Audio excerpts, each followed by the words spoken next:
Vous avez réagi en grand nombre à la récente victoire du syndicat de Champlain à l'arbitrage concernant la rémunération des suppléants occasionnels lors des congés fériés.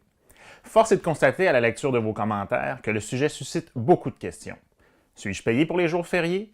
Pourquoi est-ce que je ne reçois pas de paye de vacances? Voici donc quelques éléments de réponse pour faire le point.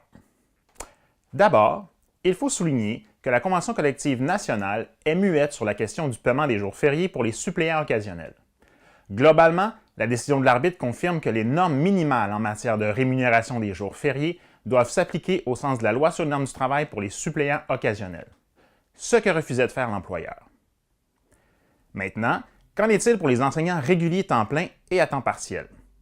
Si vous faites partie de cette catégorie, sachez que votre salaire inclut la rémunération des jours chômés et fériés ainsi que les vacances. Comme c'est d'ailleurs le cas pour la plupart des salariés avec un salaire annualisé.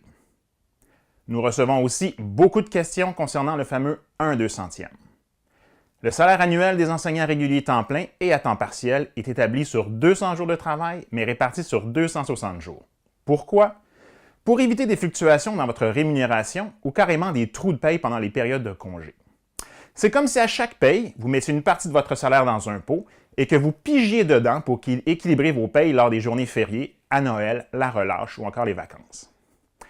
Maintenant, pour les enseignants à la leçon, à taux horaire de la formation professionnelle et de la formation générale des adultes, les taux horaires incluent également la rémunération des jours chômés et fériés.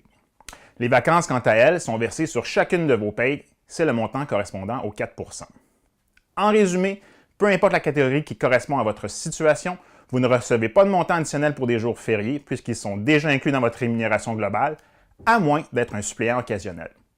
Dans tous les cas, si vous avez des questions ou encore si vous souhaitez obtenir des éclaircissements, n'hésitez pas à nous contacter.